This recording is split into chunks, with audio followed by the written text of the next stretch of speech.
Well, good morning, and thank you so much, Elder, for starting us off in a good way with that prayer. And thank you all for being here today. I think this is an amazing occasion. We had another announcement much like this yesterday with Sutina. We're following up today. So thank you, Tapi, Elder Francis Butch-Wolf-Legg, for the prayer to the Creator. I'd also like to begin by acknowledging that we're gathered on Treaty 7 territory, the sacred ancestral home of the Siksika Nation and the Blackfoot Confederacy, who have a long-standing and enduring history with this land. The Blackfoot people have always lived and hunted on this traditional territory. And I'm grateful to Chief Ouray Crowfoot and Council for being here today and partnering with us on this announcement. As you can see, I'm joined by Minister Dan Williams, who has an incredibly important mandate to continue building Alberta's recovery-focused model for addiction and mental health care. You'll see also we have our Minister of Seniors, Community and Social Services, Jason Nixon, and our Minister of Public Safety and Emergency Services, Mike Ellis. Am I missing any of my other ministers? Okay. And we also have Joseph Scow. He's our Minister of Tourism and Sport, but he's here today because he is also the MLA representing Carson Siksika. The illness of addiction continues to have devastating impacts across Alberta. While each death is a tragedy for the families and loved ones left behind, entire communities are often left grieving. This is something First Nations know all too well. First Nations people across Alberta face some of the highest risks for overdose deaths, and access to land-based, culturally safe addiction treatment services is often limited or missing completely. This is unacceptable. We must do more to enable people to get the help they need to pursue recovery. And that's why our government is actively working with First Nations to address these challenges and fund these projects directly. Today, I'm proud to announce that Alberta's government is signing a memorandum of understanding with Siksika Nation to develop a new recovery community on Siksika lands. With an investment of up to $30 million in capital, this new 75-bed recovery community will provide holistic addiction treatment services for up to 300 people every year. And once building is complete, Alberta's government will also fully fund the operations of the recovery community so that no person is forced to pay out of pocket for life-saving care. Today's MOU marks a milestone in our government's relationship with Siksika Nation. Developing a recovery community with Siksika Nation and other First Nations is an important step towards increasing access to long-term addiction treatment that meets the needs of First Nations. Today's announcement is the most recent example of our ongoing efforts to work side by side with First Nations. As I mentioned, yesterday we announced a recovery community to build with Sutina, and work is already underway with Kainai, the Blood Tribe, and Enoch Cree Nation to build recovery communities on their lands. This collaboration is part of a monumental shift in the way addiction treatment is provided in Alberta, where everyone is able to get help and support that they deserve to pursue recovery. I wholeheartedly believe there is a better life for everyone who chooses recovery, and that recovery is possible for everyone. I look forward to working with our partners at Siksika Nation in the months ahead as this new facility takes shape. Before closing, I'd like to once again thank Chief Crowfoot for partnering with us on this important project. Chief. Sure. Very happy to. Well, thank you, Premier, for those comments. And thank you again, Chief and Council who are here, for the work you have done leading up to this moment. This is an incredibly important moment for the Government of Alberta partnering with Siksika on what is going to be the start of the Alberta model, recovery-oriented systems of care, where we are focusing on working and integrating directly with local communities, in this case, partnering with First Nation Siksika to build this recovery center. So this memorandum of understanding is incredibly important for us moving forward. Before I move on, I want to thank Buck, particularly, Councillor Buck Breaker, for the work, where is it, behind me on my right, for the work he's done on the Calgary Public Safety and Emergency Response Task Force. I'm going to be chairing that task force going forward. I know my colleague, Minister Ellis, has already played an important part in getting us to this place we're at today. And it's going to be partnerships like this that create success for us in our communities. Our vision in the province of Alberta is to see a place where every single Albertan has immediate access to treatment and the opportunity to pursue recovery as soon as they desire it. And so this is particularly the case. We see disproportionately First Nation communities are affected by the deadly disease of addiction within the province of Alberta. And it's our responsibility, I believe it's my responsibility morally, for this government to step in and support immediately without waiting for the federal government to find these supports directly on the land, directly connected to the people of Siksika to make sure that they are supported right away. For many people, this is the only opportunity they have to find some sort of support when they're drowning in this disease and this illness of addiction, to find that support through holistic, integrated community is incredibly important. So our vision here is to make sure that we have a holistic, long-term, and supportive, safe environment for those who are getting treatment for addiction. And that's important because addiction doesn't just affect the physical health and the well-being of an individual. It also impacts relationships, it affects the work, it often erodes a person's sense of self and connection to family and community and to their heritage. And that's why it's so important that this facility is going to be integrated directly with and operated with the community of Siksika. And so we're going to be working on rebuilding those connections, creating healthy communities amongst our partners, and it's going to be an important step forward. This is one of 11 facilities across the province that we're building. This MOU represents the work that we're going to be starting immediately afterwards, right after this meeting, to find a site, to build out this facility, and we're hoping that we're expected to start in early 2024 to be complete if we're lucky and keep moving forward at the pace that we have been. And this means hundreds of lives and hundreds of Siksika members are going to get treatment. Of course, this will be open to all members of the public as well. Anyone that needs support in this province, the government is committed to supporting them. So in conclusion, I just want to say how grateful we are to be signing this with the Chief, with Council, the work they've done. This is the start of a long relationship that I know will be productive to make sure that the Alberta model, where we're looking at recovery from addiction as the priority of this province, is going to be something that we can uphold and support our First Nation members in the province as well. So with that, I'll turn it over to you, Chief. Thank you for the time. Thank you. Okay, Nistuanako Nukske Stomach, Chief Ouray, Crowfoot, Siksika Nation.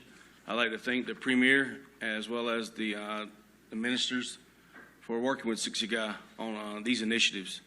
The council sitting behind me, that's our public safety task force at Siksika. When Maslow came to Siksika back in the early 1900s, he developed his hierarchy of needs based on the ways of Siksika people. And some of those hierarchies is, you have to have safety, security, shelter. You have to have those basic needs met first.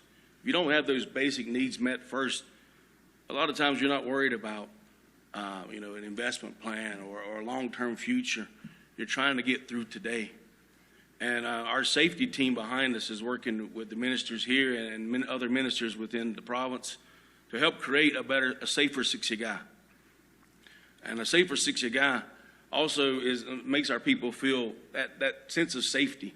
And a lot of times drug use is a side effect of trauma that took place, or not feeling safe, or not feeling secure. And Siksika is the second largest First Nation in Canada. And we're only a few kilometers away from Calgary. So, if you have an area that you don't have a policing, you don't have a public safety area, you have drug dealers, and you have people that come from larger municipalities such as Calgary, Lethbridge, all over Canada, and they feel safe in these areas that they know that there's no policing. And so these are some of the initiatives that we're working with the province of Alberta. We've had far too many people from Siksika, and not just Siksika, but southern Alberta, pass away in the last few years of overdose, of drug abuse, of alcoholism, and this issue is not going to go away. It's not one that we can put our head in the sand and hope that it's going to go away on its own. This is a worldwide pandemic. And, we see our people, a lot of people at Siksika and the nations that he mentioned, Sarsi and Enoch and the Blood Tribe. A lot of times it's getting into those facilities in Calgary, we have large wait times.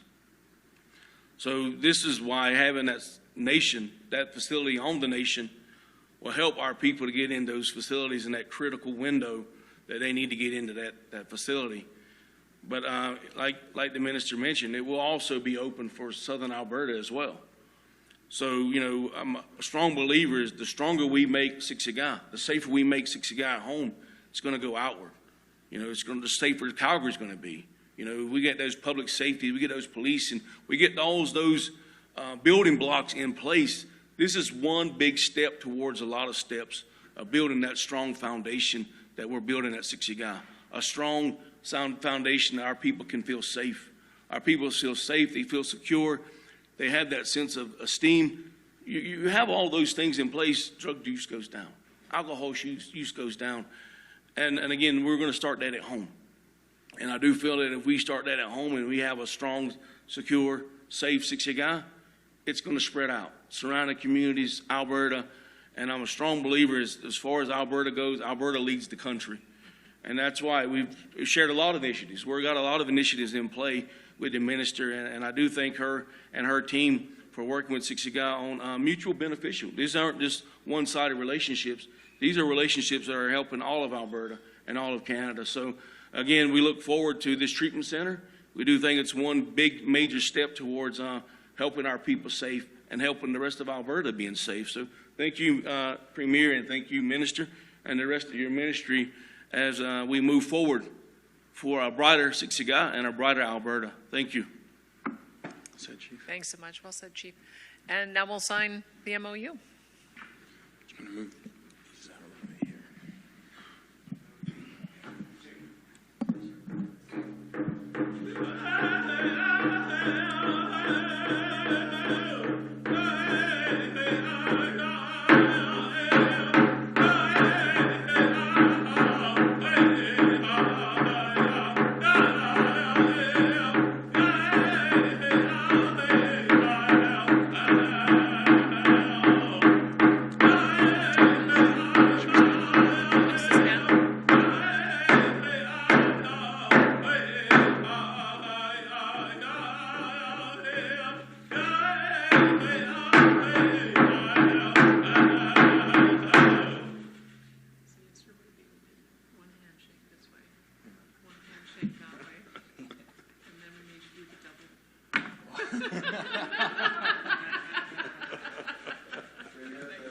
Oh, wonderful.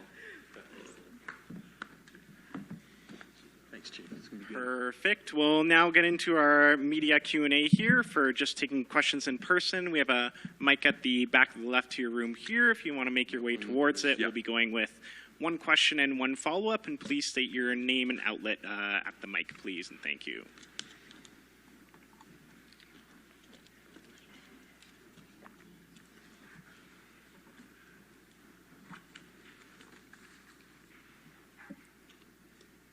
Jonathan Bradley, Western Standard.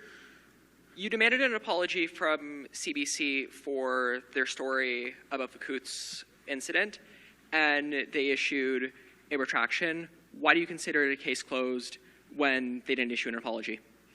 I think that they expressed regret, which I appreciated, and I'm glad that they acknowledged that their story was incorrect. So I do feel vindicated, and I want to make sure that I have a good relationship with the media. The media has important work to do, which is why when they make mistakes like that, they should correct them. They should correct them quickly so that the public can continue to have confidence that what they're reading is true. Because I think what happened is a lot of other media just assumed that CBC had done its due diligence, and so a lot of media compounded the error. So I think that this is just an advisory for everyone. My only expectation is that we have fair, accurate, and balanced news coverage, and I hope that CBC does better in the future, and I'll hold them to that. This story came out soon before the Alberta election. Do you believe it was intended to cause maximum political damage to you? Why or why not? Well, the sad part was that when I told them that they were in error, they took so long to issue an apology and a correction. even during the election, when it was pretty clear from the investigation that Marguerite Tressler had done that there was no direct correspondence with my office and any Crown prosecutors. They could have chosen then to issue a correction. They chose not to. It's been 5 weeks post-election, so I suppose it's better late than never. But I think that media has to be very mindful that when they make these kinds of allegations, their story has to be fair, it has to be accurate, it has to be balanced, and when they are wrong, they need to correct quickly. Thank you. Thanks, Jonathan. And we'll go to our next question at the mic here. For the Premier, Kevin from Global TV. Premier, the latest provincial EMS dispatches for opioid poisoning reached new highs in Calgary and Edmonton for the last week of June. What is the province's response to action plan to deal with drug poisoning now? It is a real tragedy that we've been watching ever since fentanyl entered the streets in our province. We've seen an elevated number of overdose deaths, and Narcan is sort of the first line of defense. It seems from what our early indication is that this particular drug on the market now is mixed with a tranquilizer, and it's making Narcan less effective. And as a result, more ambulance calls are needed. So I have obviously a team that is working on this, led by Dan Williams, our Minister of Mental Health and Addiction, to see if there is anything more that we can do from a therapeutic point of view to look at this new particular combination. And this is the answer that we have. We do not believe that there is such a thing as a safe supply of opioids. We believe that we have to make sure that we have pathways for people to get out of this terrible addiction, and we're just beginning our recovery-oriented system of care. Red Deer started receiving patients in the last couple of months. I'm hopeful that with the announcement today and the others that we've done, that we'll be able to get more treatment facilities faster. But we need to get people out of this deadly addiction. Let me just see if Minister Williams wants to comment. I'll just start by thanking all the emergency responders. They play an important and integrated role in our response in terms of healthcare, in terms of saving lives. So to each of them, I know I was speaking to one yesterday in Calgary who's asking us, please, can you do more to try and deal with this deadly disease of addiction? And that is the crisis. It's that deadly disease of addiction, and it's ravaging communities. We heard it this morning in the chief, and we hear it every day.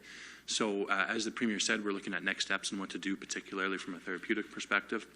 And on a long-term perspective, we need to get these recovery centers up and running. We need to continue down a recovery response. The Alberta model is not trying to hide away from this continuing growth increase of those who are addicted.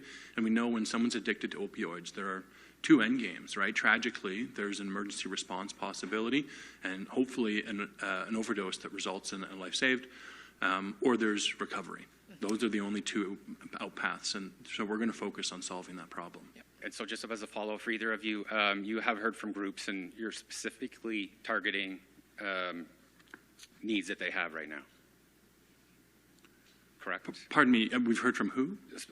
Like harm reduction and treatment groups, what they're saying, and you're going to target what their needs are right now. Absolutely, I'm going to be attentive to the stakeholders we have. We listen regularly to those who are on the front lines, who are dealing in recovery every single day, who are dealing with this deadly disease of addiction. We're going to be very responsive to that. Very happy to commit to that. Thank you.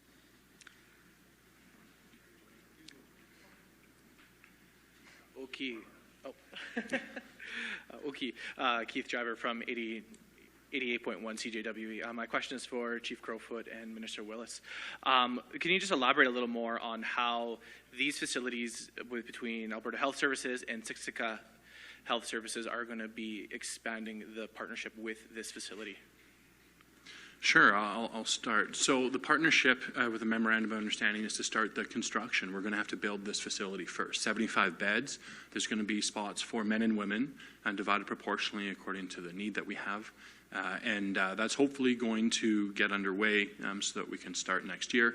There'll be some work we need to do in advance before we can sign and get it underway construction. So the operations of it afterwards are going to be integrated. We're going to work very, very closely with their public safety team behind us to make sure that this is sensitive and holistic as a response with the First Nation itself, and it's going to be blended.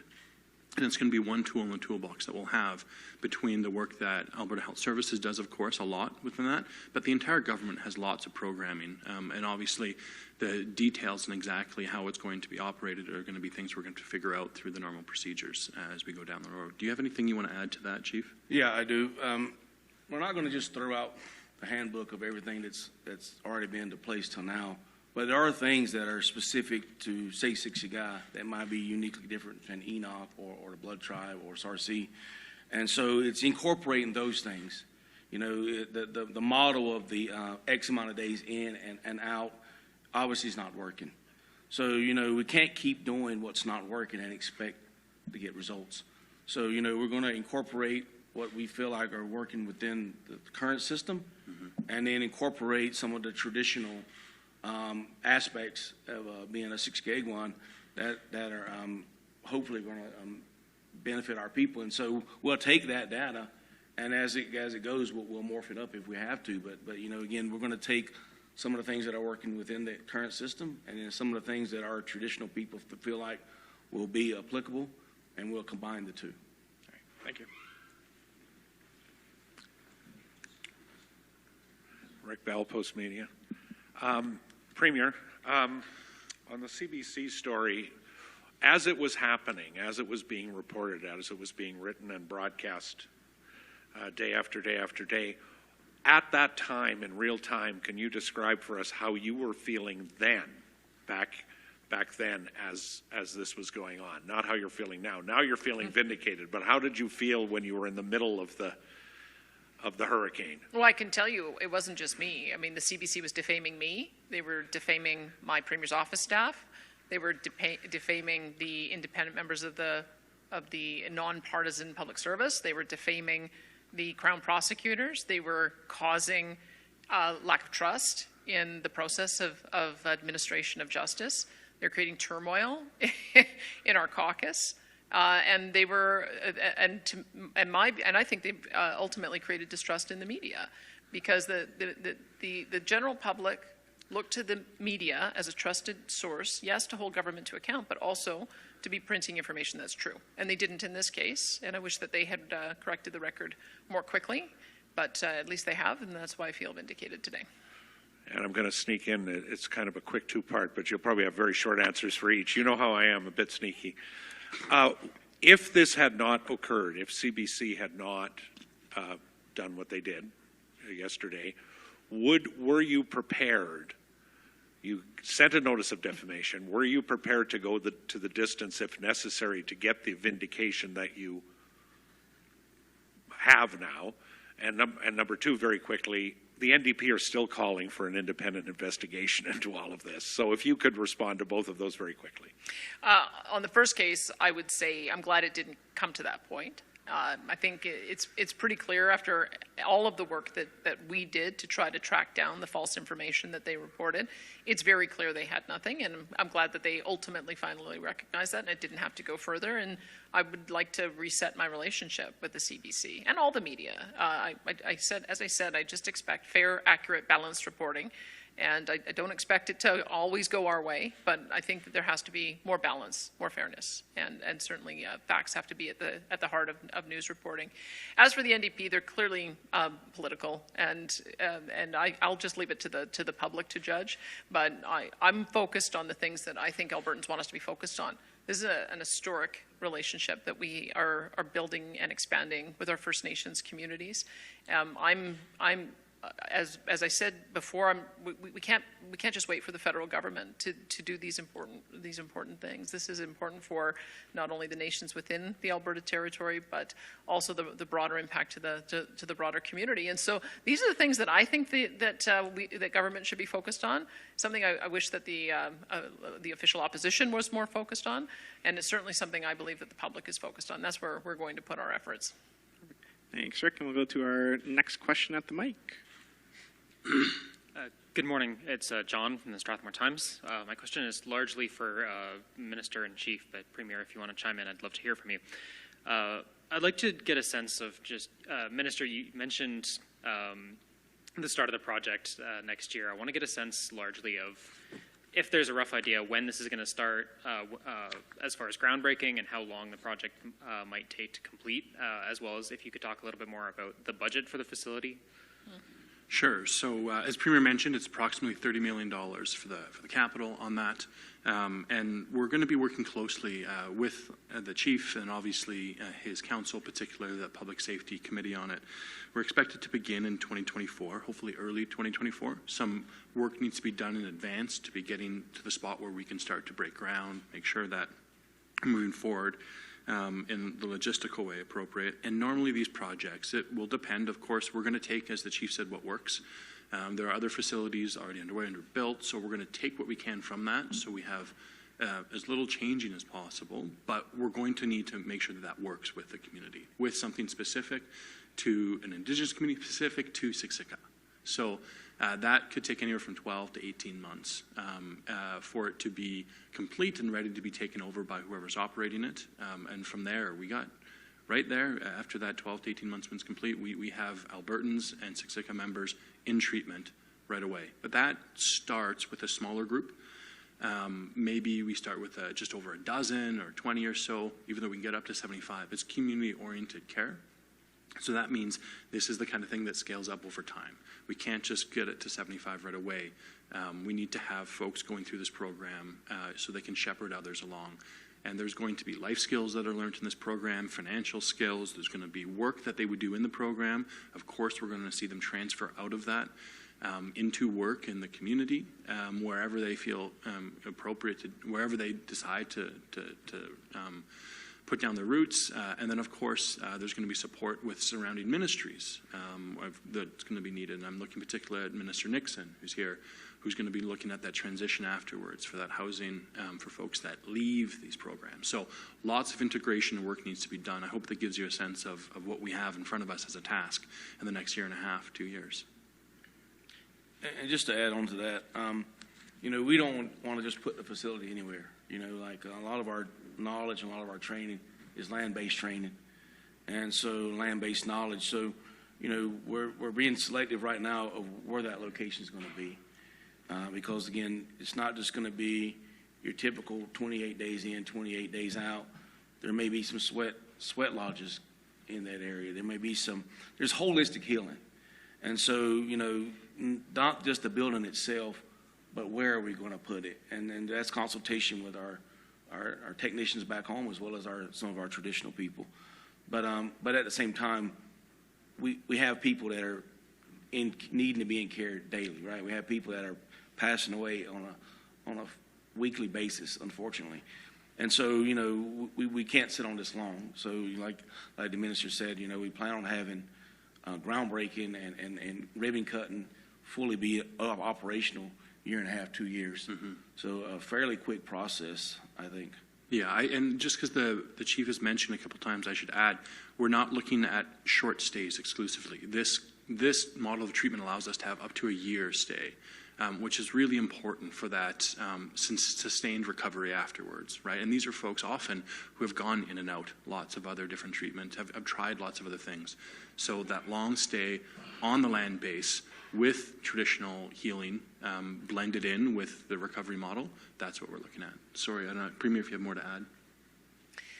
No, just a comment that Chief Crowfoot made when we were talking about part of the approach of building recovery communities is building recovery capacity, and why it takes so much longer is so that at the end of the process, there's a place for a person to go at the end so that they don't go back to the habits and the behaviors that led them to addiction in the first place. And so making sure that people have access to a supportive community, a well-paying job, that's also, I think, going to be part and parcel. I don't know if you wanted to say more on that, Chief, but I thought that was important, that you're already thinking about where people are going to go. Mm-hmm. Yeah, exactly. So it's again, the facility itself, the program itself, that's one step. It's a big step, but that's one step, right? Like, there's other things that got to be in place. There's other opportunities that have to be created, and that's what we're going to be working towards as we're building this facility, is putting those programs in place. Because again, this isn't First Nation specific. Any treatment area, if you go back to that same environment and you don't have anything that changes other than you went through a system, chances are you'll probably go back through that system. So we want to take what we've learned from other treatment centers and say, you know what, we realize this isn't working. And so what can we do? What are opportunities we can put in place? What are other programs we can put in place that can be supportive when that person comes out? They actually have, something to do, something where to go, something, whatever that is, a skill set, whatever that may be. So those are some of the things that we're going to be working on as we're building this facility. And just as a quick follow-up, Chief, you mentioned that you believe a strong Siksika makes a stronger Alberta. I'm just looking to get a sense of the scale of the impact that you're hoping to see through this facility and through the programs, both for the nation and for wider Alberta. Well, I won't go into a long story, but there's a story of a guy that he said, you know what, when he was young, I'm going to change the world, right? So then he gets a little older. He says, man, the world's too big to change. I'm going to change just my country. Years go by, it's country. So I'm going to change just my province. Well, then I'm just going to change my town. So on his deathbed, he realizes, if I would have just changed me, then I would have changed my family. I would have changed my community. So that's what I'm talking about. Like, I'm not worried about changing Canada or changing the world. It's too big. If we focus on what we can do at Siksika, what can we do? And so in those partnerships, we're focusing on us. And as we focus on us, we've already have a track record of bringing in our surrounding communities. And, and Calgary and other places like that. So I strongly believe that the more we have that fix ourselves and get our foundation solid, that's gonna bleed out. That's gonna bleed out to Calgary. That's gonna bleed out to Alberta. That's gonna bleed out to Canada. So that's kind of what I meant by that. Like, I don't think we're looking at the approach of, okay, we're going to change the world. All right, let's focus at home. Let's fix the foundation at home. And as we fix the foundation at home, that's going to spread out to our surrounding neighbors. That's going to spread out to the province. That's going to spread out to Canada. Thank you. Thanks, John. And we have time for one more question, so we'll go. And with Radio-Canada RDI, I guess I've got my question and my follow-up in the same question. Part of the Alberta approach is involuntary treatment. Here we're talking about holistic approach, an approach that includes traditional way of doing things to treat addiction. So I guess my question is for both Minister Williams and Chief Crowfoot, like, how do you reconcile the two together? And would those facilities have involuntary treatment as well? And how does that approach fit with your community and the historical aspect of involuntary treatment and being put in facility without consent? Well, let me start by talking about the proposal that we're exploring for having treatment orders. We already have that for young people, and we do also have, through the Mental Health Act, the ability to order somebody who's at risk to themselves or others into a facility for a limited period of time in order to get the treatment that they need. There are processes in place that require a judge to issue the order, and that's, we want to make sure that that all the legalities are followed. So it'll take us a little bit of time to develop that legislation for the framework, but that would be the notion behind it, is that we're looking more at the kind of model that we see in Portugal, where there are dissuasion commissions, where a person who is repeatedly overdosing, repeatedly committing crimes to support themselves, repeatedly causing harm to others, have the ability to come forward to a panel, to be encouraged to go into a treatment, and at some point will get to a point where family, police officers, doctors will say, I will go to court to achieve a treatment order. It's not the first resort, it's the last resort, because as I think Dan said very well, that there really are only two pathways. One leads to devastation, the other leads to recovery. And the sooner we can get people on the pathway to recovery, the sooner we can get their lives back. I should also mention Dan speaks French, so if you need it en français as well, yeah, we'll you can do that afterwards after as well. But no, I just wanted to frame that out. Yeah. Thank you for volunteering. Well, you were our parliamentary secretary for Francophonie, so I wanted to make sure you got some practice in. But so our approach would be that I don't want anybody to think that this is a single approach. It's a recovery-oriented system. It's a system by nature. One part of the system is making sure that people have immediate access to 211 so that they can call and get same-day counseling, making sure that there is no cost when they do get a treatment bed. That's why we removed the $40. The additional is the virtual opioid dependency program, so people can call in and get a drug that will allow them to immediately replace their dependence on opioids. We can do that right now as well. Then on top of that, expanding the number of beds that we have. And this aspect that we're announcing today is partnering with First Nations so that we can build out the recovery communities. And the final step will be, if none of that works, and we do have somebody who is repeatedly causing harm to themselves or others, to create a mechanism for a treatment order. Dan? Sure. I think the Premier put it very well. The truth is we have a crisis with this deadly disease of addiction that's ravishing communities. And we're called to act. Of course we are. And that's why we have this entire Alberta model that has recovery at the center of it. And we have other acts that give us an idea of what this could look like. Look at PCHAD, as the Premier mentioned, for youth, or we look at the Mental Health Act. And that important legal requirement that I want to focus this around, and there'll be lots of exploring as we go, is that harm to yourself or others, right? And so there's an idea of where that can come from. This isn't novel in our societies. We have lots of tools in our toolbox to try and deal with this. A lot of it hasn't been working. I don't believe the right spot for somebody in crisis with an addiction is a jail cell. I don't think that kind of involuntary locking them up is the right way to deal with this problem. I don't think that's compassionate. I don't think it's compassionate to leave these people on the street sidewalk where every family member I've met in my short 2 weeks of this role are begging me, please, can we please deal with these people? Can we help my family members somehow get help, right? That's compassionate. So with substantive oversight, with the right legal requirements, with not the criminal justice system, but a civil court, and as a last resort, as the Premier said, I think this is the response that a compassionate society takes to what is ravaging our community. But there is a sensibility doing that in a First Nation and forcing people into treatment, and that's kind of where I kind of wanted you to address. And Chief Crowfoot, I'd like to hear you on that as well. Well, before I hand it over to the Chief, the way it's being discussed around the table when we talk about it is that the dissuasion commissions would have two arms, that if a person is non-Indigenous, it would be non-Indigenous panelists who are holding them to account.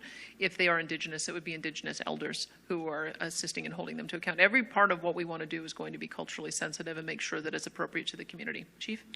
Yeah, I'm not going to speak from an Indigenous, because when you say Indigenous, there's 600 nations across Canada. But in Siksika, our way is more extreme than what they're mentioning. Our way is to intervene. Our way is to, as a community raises a child. We're not raised to sit back and to let somebody self-destruct. Our ways are to pull them in and to say, you know what, Niskani, or, what's going on. So, our way is to intervene. If I had my son out doing stuff that he shouldn't be doing, I just can't just let him keep doing it. I have to pull him in and say, hey, what's going on? So that very well is our way, and I think we've gotten away from that as a society. I don't want to go too far down a philosophical standpoint here, but we've kind of, as a society, said, you know what, everybody can do what they want to do, and there's no accountability.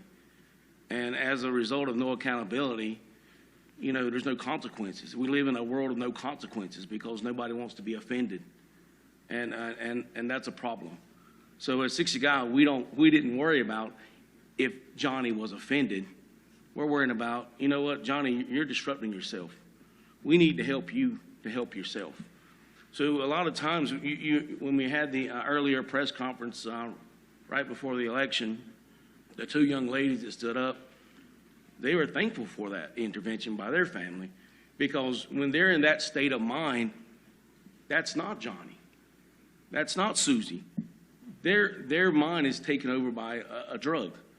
And so, if me as a chief or us as a council, we know somebody's, suffering from that and habitually suffering from that, you know, why would we stand back and go, oh, well, that's Johnny's choice? And then we go to Johnny's funeral and go, oh, we should have done something. So we want to be able to do something before we're going to funerals. You know, I would much rather visit Johnny in the rehab center than in the morgue. And so, again, I'm not going to speak for Indigenous people, but for Siksika, our way is to intervene. Our way is to pull somebody in, even at the society level, and we won't get into that, but you know, that's the role of the elders. That's why we always include elders, because that's the teachings of the elders, is to be able to pull each one in and say, hey, you're messing up. You know, as chief of Siksika in Blackfoot, it's Nina, which is the father. So, and Ninakes, we're the fathers of our people. So even though somebody might be years older than me, I have the role of the father of the people.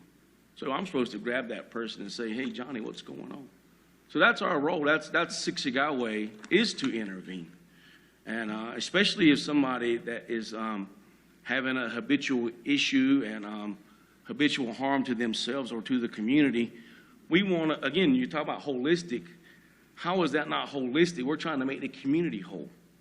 And if we have people that are individuals that are harming themselves and harming the community, why would we just sit back and go, well, that's Johnny's choice? They're not just harming them. When somebody overdoses and dies of an overdose, that person is not the only person that got harmed. Their mom, their father, their family, their best friends, their whole family, a whole community is affected by that. So for us to just sit back and go, well, that's Johnny's choice. Well, to a point, it's not. To a point, it's the communities. And it's the onus of the people to say, hold. And so if you go back traditionally, that's what we traditionally did. We traditionally pulled people in and said, I see you're going down a path that maybe be the self-destructive. So let's help out with this. And so this is some of the ways that we have at Siksika, and these are some of the programs that we're going to institute. Now, like the Premier said, we're not just going to grab people off the street and just throw them in like it's jail, but, you know, we have programs already at Siksika, Eskabimokix, which was mediation and those kind of things. So we already have some of these programs in place. So that's been our way for a long time. It's always been our way to help when we see somebody going astray, to try to pull that person back in. You know, if you pull them back in right off the bat, then it's easier to bring them back in. But if you wait till they're way out of alignment, it's a lot harder to bring them back into alignment. So, and again, it's not my job. It's our job as the community. As when you talk about holistic, that's the whole community. The community raises the person kind of concept. And we are running up to time, so we have time for a follow-up. So I think that's where we're going to end it, unless Premier or Minister want to jump in really quickly. Well, maybe you can, if you need anything in French, maybe you can get Dan afterwards. Afterwards. You got it. Sure. Thanks, everyone. Perfect. Thank you.